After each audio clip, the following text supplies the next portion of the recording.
Dalawa ang patay matapos matabunan ng lupa ang kanilang bahay sa Zamboanga City. Isa lang yan sa mga landslide na naitala sa Mindanao bukod sa mga pagbaha. At nakatutok si Ivan Mayrina. Mula sa Himpapawid, kita kung gaano kalawak ang nangyaring pagguho sa bundok sa bahagi ng Barangay Tagilon sa dapitan Zamboanga del Norte. Sa Barangay Santo Niño naman, humambarang sa kalsadang gumuhong lupa, malalaking bato at ilang punong kahoy, kaya naantalang ilang motorista. Habang sa Barangay Sibulaw, 2 patay, habang 2 iba pang nasagip sa isa ring landslide. Napuruhan umano ng pagguho ang kanilang bahay. Kumakain po yung pamilya po. And then, nang narinig na may dumagundong na tunog, yun, lumabas yung tatay. Ang problema na iwan yung 4 na biktima po. Nasa edad 3 at 4 ang 2 na rescue na nasa ligtas sa umanong kalagayan. Pinasok naman ng baha ang ilang bahay sa Dipolog City. Pahirapan din ang biyahe ng mga motorista dahil sa mga binahang kalsada. Nagpabaha rin ng malakas sa ulan sa ilang barangay sa Maguindanao del Norte. Binitbit na ng ilang residente ang ilang gamit at alagang hayop. Sa Makilala, Cotabato, halos 3 oras stranded ang ilang motorista. Ilan sa kanila ang binuhat na ang motorsiklo para makatawid. Nang bahagyang humupa ang baha, nagtulong-tulong na ang mga residente para magmando ng trapiko. Mabilis binaha ang lugar dahil sa pag-apaw ng sapa. Sa Barangay New Baguio, rumagasa rin ang kulay putik na tubig sa isang tulay. Sa Coronadal City, South Cotabato naman, nagtulong-tulong sa paglimas ng baha ang ilang estudyante matapos pasukin ng tubig ang kanilang classroom. Humupa rin daw ang tubig makalipas sa ilang oras. Binaha rin ang ilang kalsada sa Bungaw, Tawi-Tawi. Kwento ng mga residente, halos araw-araw na silang nakakaranas ng malakas sa ulan. Ayon sa Pag-asa, thunderstorm sa epekto ng easterlies ang naging dahilan ng mga pagbaha at pagguho sa ilang bahagi ng Mindanao.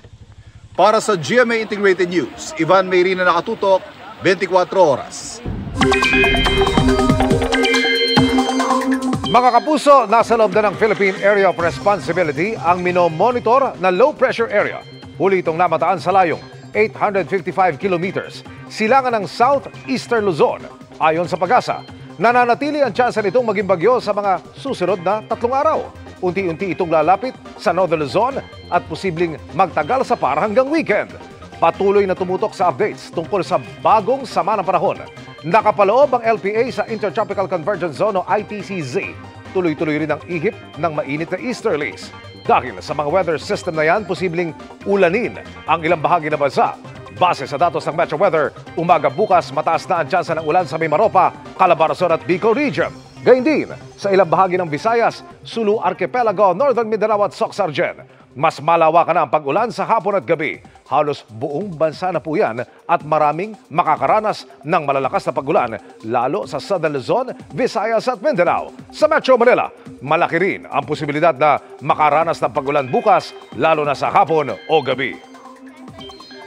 Sinulatan na ng MMDA ang Lasal Green Hills dahil sa traffic na idinudulot ng mga naghahatid sundong sasakyan sa paaralan. Tuloy rin ang mga operasyon ng MMDA sa ibang kalsada sa Metro Manila at nagkaubusan pa nga ng tow truck sa dami ng hinata kanina. Nakatutok si Oscar Oida. Sa dami ng mga nahatak sa operasyon ng MMDA, nagkaubusan na ng tow truck. Unang pinasadahan ang northbound lane ng C5 Service Road kung saan nahatak ang mga sasakyang alanganin ang pwesto. Pinagkukumpiska rin ang mga gamit na nakahambalang sa mga bangketa. Ang mga service road, it's not meant to be used for a parking. It is used as an alternate route na kung saan pag napupuno ang major thoroughfare or the main route.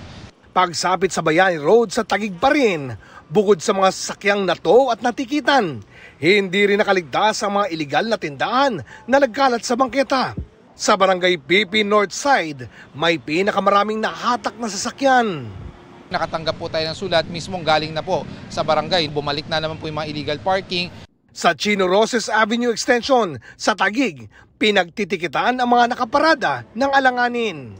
We also have to see and check kung yung mga lugar na tatayuan natin ng negosyo, is it sufficient enough sa space?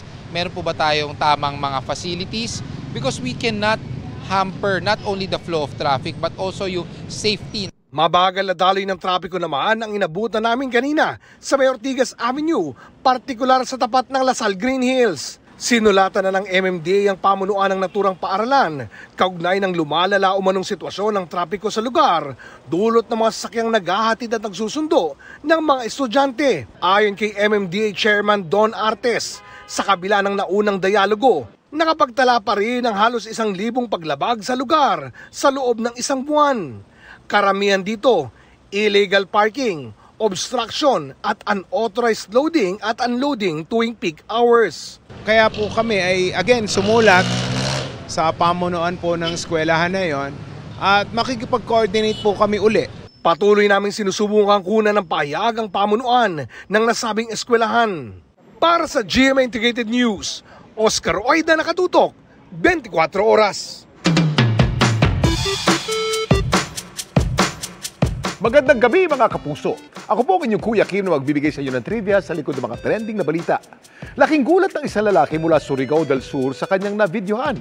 Isang daga nakikipaglaban sa isang alimango. May nagwagi kaya sa tunggalayang ito? Ang videong ito na in-upload ni Gene Ward, pumalo na sa mahigit 7 million views. Marami kasi ang nahook sa nahuli kamyang tapatan ng isang daga at ng isang alimango na pumuslit sa kanyang kwarto dito sa Baropo, Surigao del Sur. Ang daga, makailang beses na tinangkang lapitan ng kalaban. Pero ang pakitong-kitong na alimango agad dumipensa at pilit na silipit ang daga. Border na raw ang turing ni Gene Ward sa daga. Napansin ko yung daga na meron pala siyang mga anak na inaalagaan doon sa ilalim. Habang ang alimango naman, posibleng galing daw sa ilog na nasa labas ng kanilang bahay. Kasi pag high tide, umaapaw yung ilog.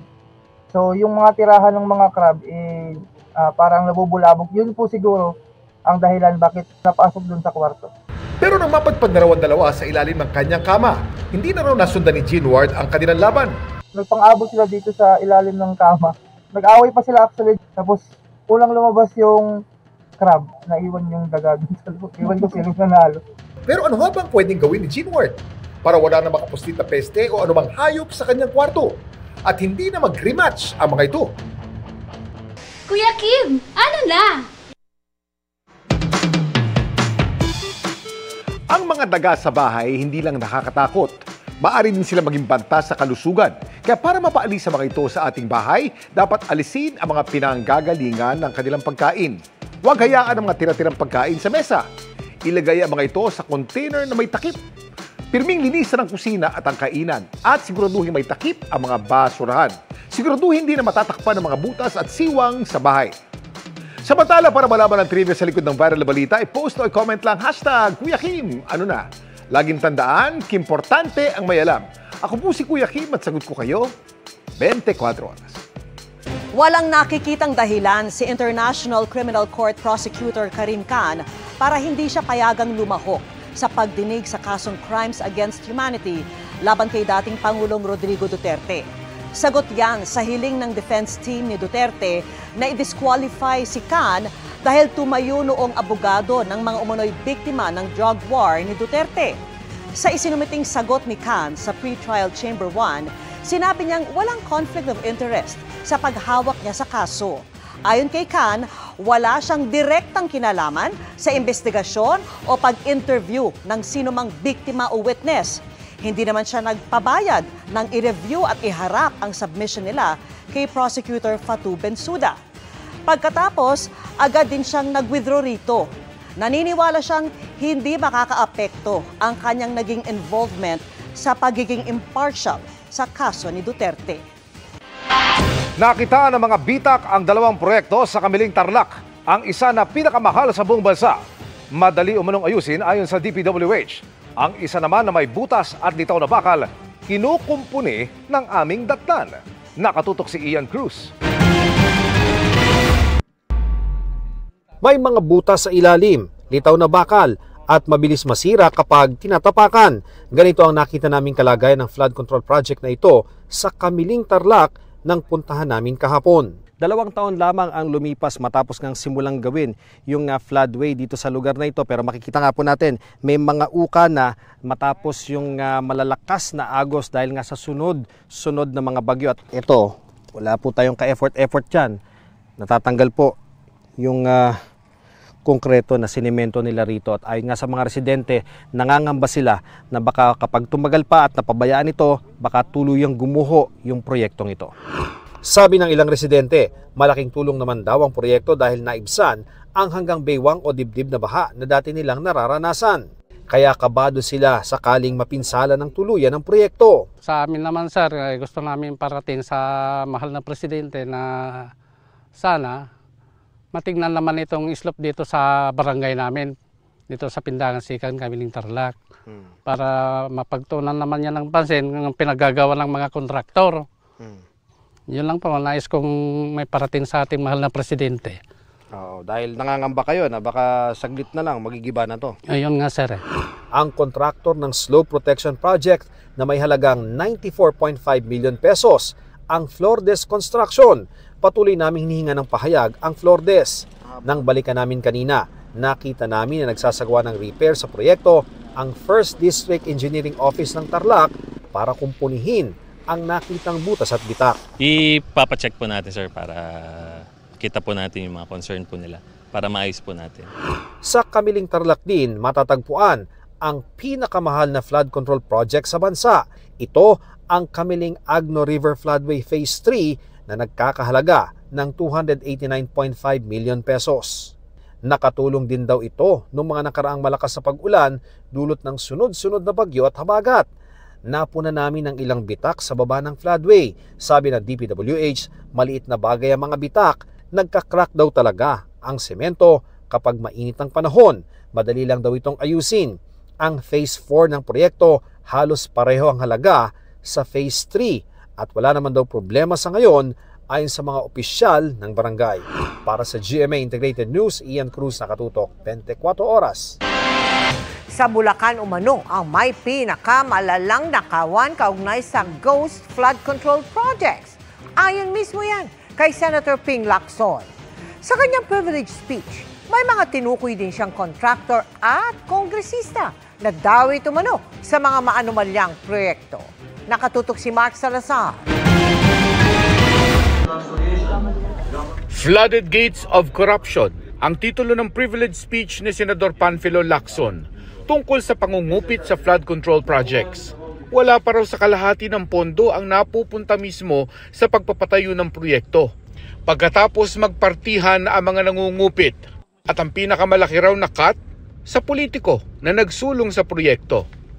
Lo and behold, Mr. President, 20 to 25% ang karaniwang napupunta sa funder o project proponent na politiko. Mr. President, ang matitirang pondo para sa pagpapatayo ng proyekto ay napakaswerte ng umabot sa 40% o 40 million pesos alisunod sa ating halimbawang 100 million pisong pondo para sa proyekto.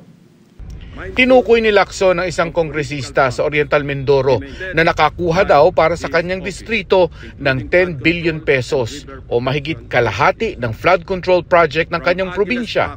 Puro hinugot umano sa unprogrammed funds. Pero sira-sira na raw mga estruktura.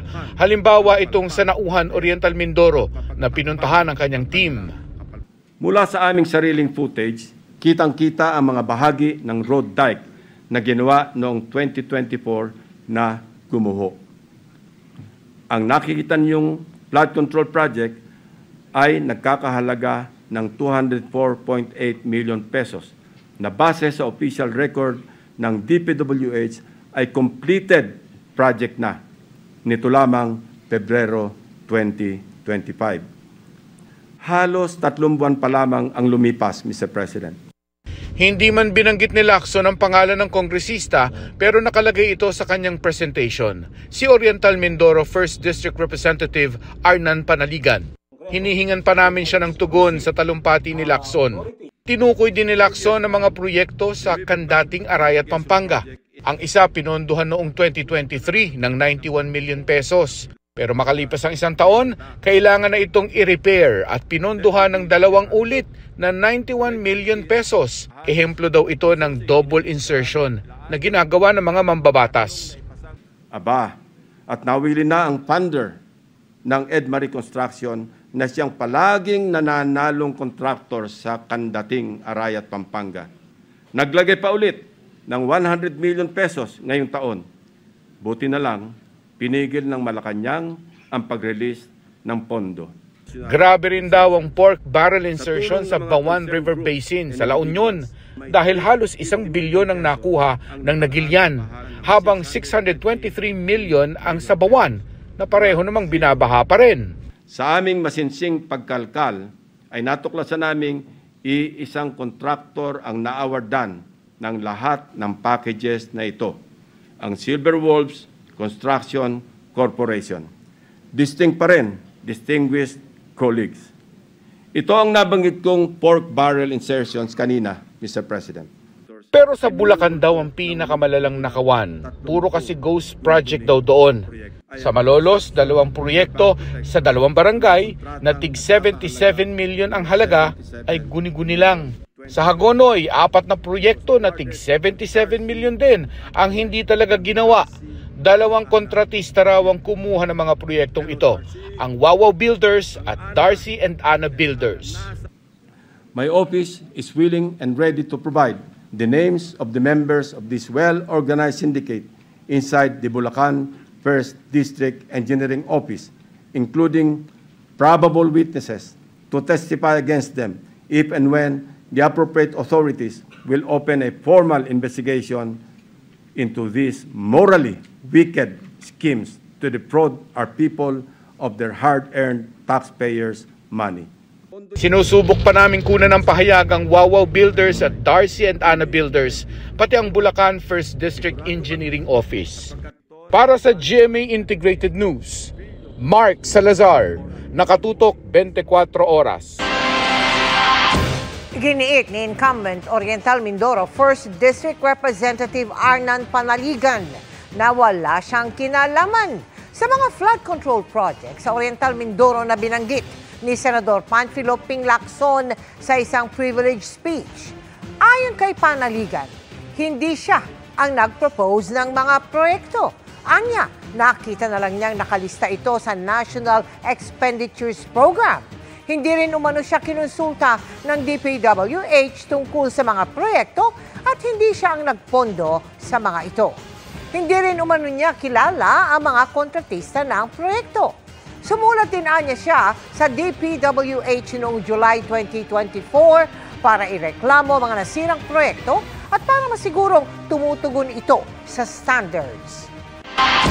Tinarget ng Transportation Department ang mga jeepney sa Taguig na pudpud na ang gulong o depektibo ang ilaw kaya takaw disgrasya.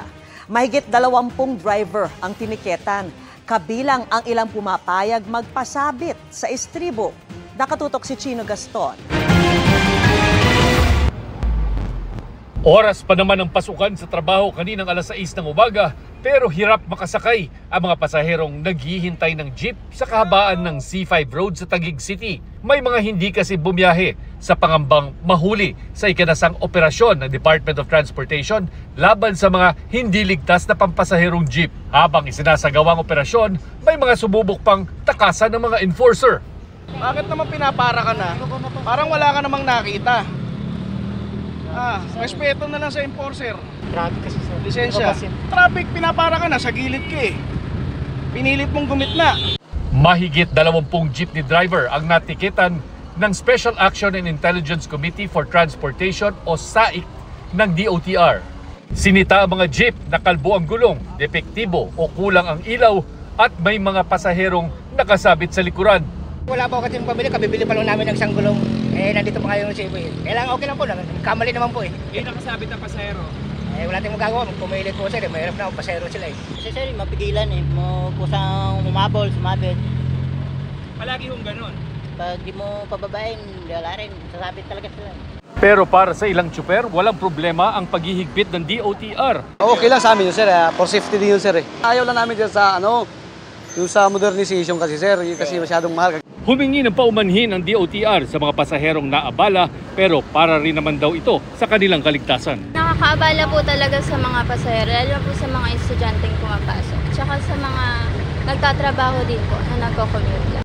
Sa nakalipas na 2 linggo, mahigit 50 jeepney driver ang natikitan sa kaparehong operasyon ng DOTR Saing. Para sa GMA Integrated News, Shino Gaston nakatutok, 24 oras. Mula sa loob ng bahay ni Kuya hanggang sa outside world, marami ang kinilig or kilig na kilig sa chemistry ni na Dustin Yu at Bianca De Vero o Das Bia. At bilang pa-thank you sa fans, bibida ang dalawa sa isang OPM music video. Willing din ba sila maka-work ang isa pang siniship kay Bianca na si Will Ashley? Makichika kay Aubrey Carampel. After their much talked about production numbers sa PBB Collab FanCon and guestings together, Dust Bia ship is sailing.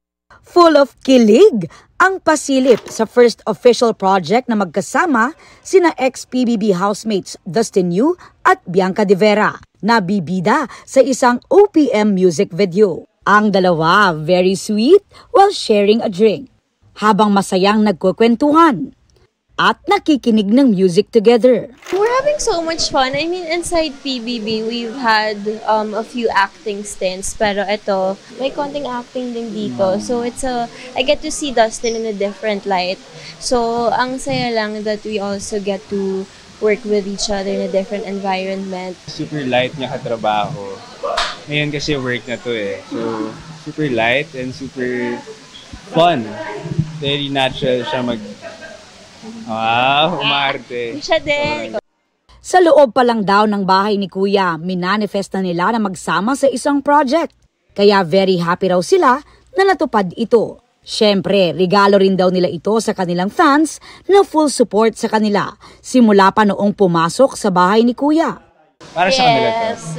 Yes. This is definitely for them. I mean, atong unang project namin na to, inaalay namin to sa kanila. So, ayun, I hope I enjoy nila to. And this will be the first of many. So, it's just only the start for us. And that's... Pero kung may Dust B, may nag-ship din sa Will Ka o sa tambalan naman ni na Will Ashley at Bianca. If ever ba ay payag sila to do a project na silang tatlo ang magkakasama? If a project comes, then I think okay ako. Yeah. Sana sila. Okay. Open naman talaga as long as talagang maganda yung project.